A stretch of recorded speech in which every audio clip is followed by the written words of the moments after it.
Pambansang loyalista, dito mo makikita. Pambansang loyalista, dito makikita ang totoong balita. 1, 2, 3, Pambansang loyalista, ito ang the best.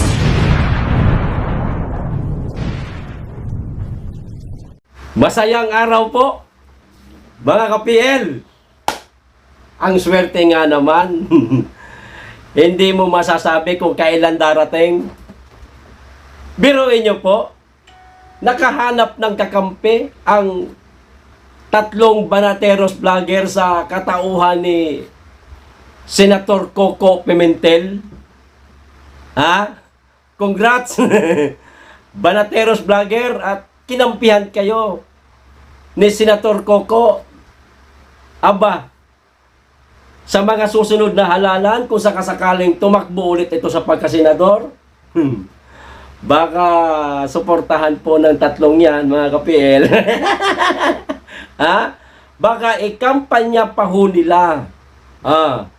Mahilig pa man din sa baliktaran yung 3 na yan. O di ba? O ito po ang buong balita.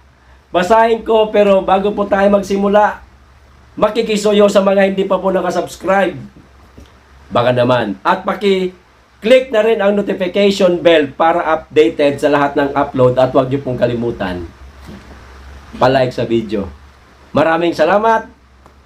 Makikisuyo. Mga ka-PL, lilinawin ko lang po ha.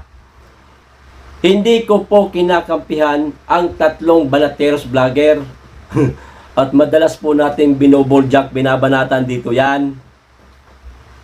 Hindi lang po ako sang-ayon sa naging pahayag ni DOJ Secretary Boying Remulla na i-contempt itong 3 ugok na vlogger. Bakit? Paano kung isang araw ako naman ang makapag-interview ng katulad kay Bantag? Abay, may ko-contempt mo tayo niyan. Di ba? Abay, nawala na po ang freedom of speech sa ating bansa. Kayo, kami, bubusulan po nila ang bibig natin. Tama po ba yon? Ay mali. O ito po, ulitin ko, hindi ko po kinakampihan ang 3 banateros vlogger. Coco, kinampihan mga vlogger na nag-interview kay Bantag. Ayan. Bahagi ng freedom of speech ang ginawang interview ng mga vlogger kay dating Bureau of Correction Chief Gerard Bantag, kaya hindi sila maaaring patawan ng contempt ayon kay Senate Minority Leader Aquilino Pimentel. Maliwanag, mga ka-PL, na meron po tayong umiiral na freedom of expression o freedom of speech. Ayos! DOJ Secretary Boying Remulla, paano ba yan? Sinupalpal po kayo ni Coco. Ano pong masasabi ninyo, Boyong? Kayo kasi masyado kayo mapangahas magsalita. Binubusalan nyo po kami, hindi ho maaari yan, sir. Sa hearing ng Senate Committee on Finance sa panukalang budget ng Department of Justice o DOJ, kinuwestiyon ni Pimentel ang pagsampa ng indirect contempt sa 3 vlogger dahil wala naman nilalabag na batas ang mga ito. Nag-interview lang naman sila ayon kay Banatbay sa isang video niya na napanood po natin. Wala naman daw po silang tinanong about sa kinakaharap na kaso ni Bantag. Parang nagtatawanan nga lang daw po sila Di po ba? Pero etong si Boyong Remulla, mga ka-PL, kana kung kana. Kahit na hindi na tama. Ikaw talaga, Boying. Ito pa, You even didn't know what happened and you already formed that it's a possible indirect contempt. Giit ng senador kay Justice Secretary Crispin Remulla. Oh, Boying, kinokontra ka. Sinupalpal ka. Ano masasabi mo kay Pimentel? Kinampihan niya yung tatlo. Ibig sabihin ba nito, kayo na ang magboboljakan? Magbabanatan. The secretary invokes respect for the legal system. Well, the other side of the coin is free speech. So I do not know how they can be held to account for the fact of their desire to talk somebody with outstanding warrant of arrest and then sigurado pinost nila ito online, paliwanag ni Pimentel. Ito pa, Secretary, you should find out everything before you say this thing. Pa-chilling effect ang resulta niyan diin ng senador. O, ayun naman pala So, Secretary Boying, pag ho kayong basta-basta kung magsabi na i-contempt nyo po kaagad itong tatlong vlogger. Bakit? Paano kung may ibang vlogger naman na makapag-interview sa mga pinaghahanap ng ating otoridad? I-contempt rin ba? Abay, parang inaalis na po ninyo ang freedom of speech na umiiral sa ating bansa, sir. Wag hong ganun. Delikado ho pag kayo naging presidente, baka diretso ho tayo martial law. O, di ba? Lilinawin ko ulit, hindi ko kinakampihan ang tatlong Banateros vlogger. Okay, baka kasi mamaya may mabasa tayong comment. Si PL, kinakampihan na ang tatlong ogok. Bumaliktad na, walang ganun po. Tuloy-tuloy po, siyempre natin na banatan itong tatlo kung pabanatan din po nila ang ating Pangulo. Diba? Ayos. O, isang tabi na po natin yan. Balikan po natin itong spy fund ni Vice President Sara Duterte.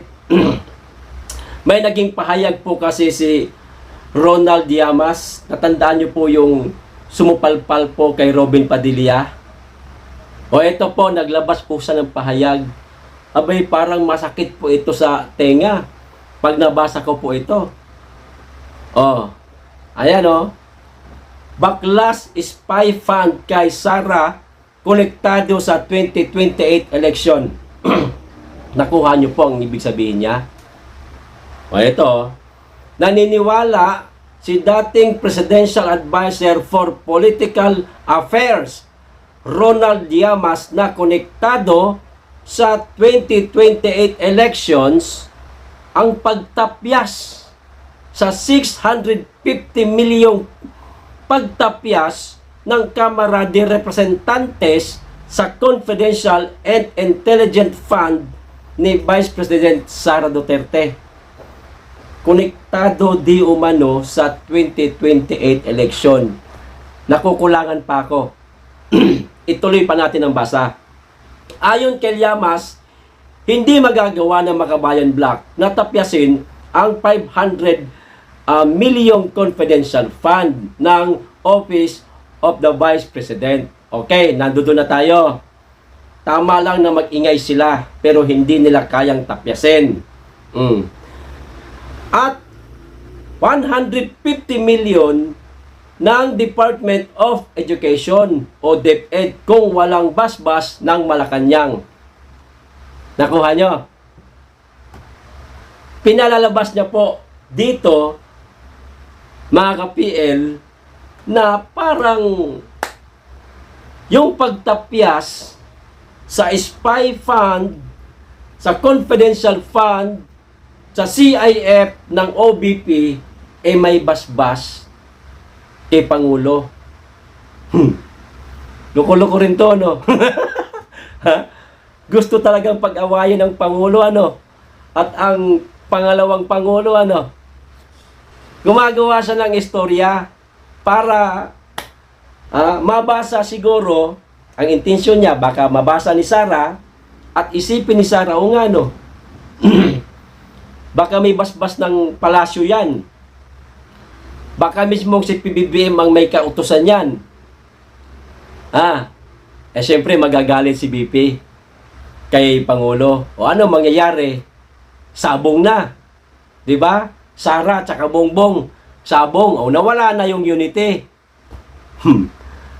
Mapanira itong taong ito. O ito pa. Medyo masakit yan para kay Vice President Sara Duterte. Biro mo, 650 million per year na pwede niyang gamitin sa paghahanda papuntang 2028, paliwanag ni Llamas sa interview. Nakuha nyo?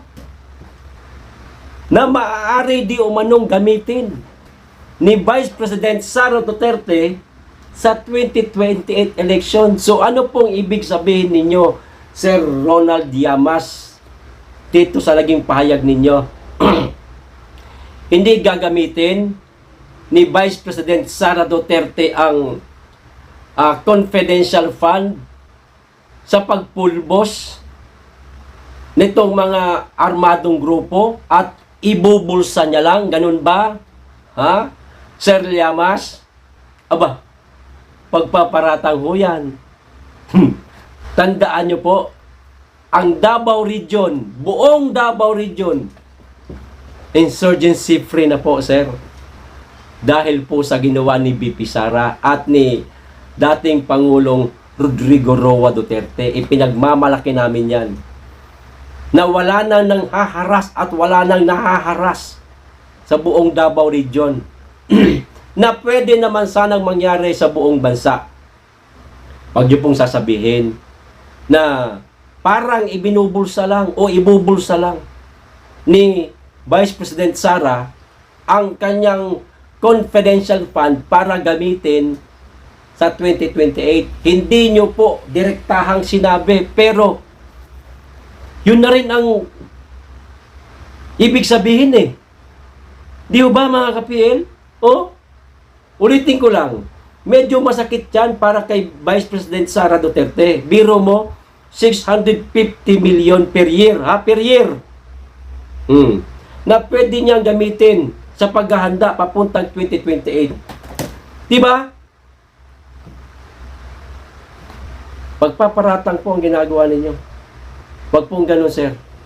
Ang layunin ni Vice President Sara Duterte ay matapos na pulbusin itong mga armadong grupo na gusto niyang mangyari sa buong bansa, hindi lamang sa buong Davao Region. Hindi niyo po naiintindihan. Nakakaduda po. Baka isa po kayo sa kanila. Baka lang Ayos! O ano pong masasabi ninyo mga ka-PL sa dalawang napag-usapan po natin? Paki-comment lang po, hanggang dito lang tayo. Maraming salamat sa inyong lahat. Mag-iingat kayong lagi. Be blessed.